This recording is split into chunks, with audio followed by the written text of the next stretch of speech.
kwa nini tuangalie kwamba tunatakiwa kumpa Mungu nafasi nyingine.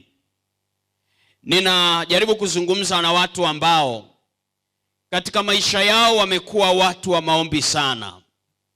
Kuna baadhi ya vipaumbele ambavyo mara nyingi tumekuwa tukiviombea.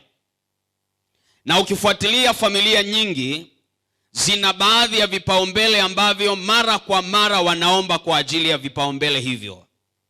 Na imani kabisa wengi tulio hapa, kuna baadhi ya vipaumbele ambavyo umeviombea sana. Na majuma ya maombi yanapofanyika, unachukua vipaumbele hivyo na kuviweka kwenye boksi la maombi mara kwa mara. Na huenda ni miaka mingi sana umeomba juu ya hitaji fulani katika maisha yako. Unaweza ukawa ni zaidi ya miaka 3 unaandika tu mambo na kuweka kwenye maboksi ya maombi. Lakini unafika mahali inakuja roho ya kukata tamaa.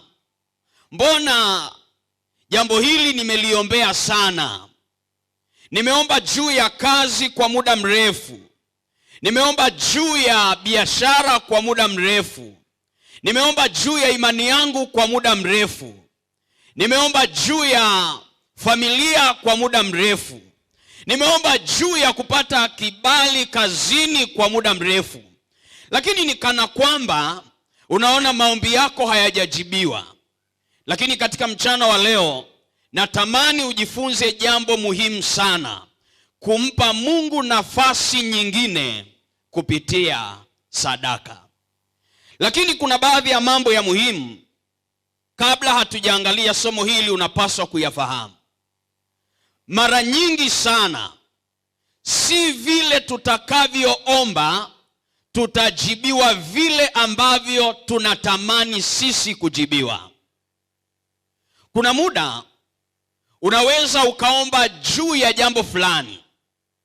Labda tuchukulie ni kijana anaomba juu ya kupata mwenzi wa maisha. Na kijana huyu kwenye targeti zake kuna mtu ambaye anamtazama kabisa kwamba huyu anafaa kuwa msaidizi kwenye maisha. Kwa hiyo unamweka kwenye maombi tena ya kufunga na kutoa sadaka. Lakini kuna namna Mungu anavyomtazama yule ambaye wewe umempa kipaumbele. Mungu anapoangalia anasema, mbona huyu anaomba kupewa kitu ambacho mimi Mungu ninapotazama hastahili kuwa na huyu, ingawa shauku yake ni kuwa naye. Lakini Mungu anapotazama kule mbinguni anaona yeye si sahihi kwako. Na Mungu anatoa majibu kwa namna ya tofauti. Kuna muda unaweza ukawa unaomba juu ya mtu fulani, lakini Mungu analeta mtu mwingine fulani karibu na wewe. Lazima pia unapoomba zingatia, uwe na masikio ya kuisikia sauti ya Mungu kupitia Roho wake. Bwana asifiwe. Get the point. Take a step forward.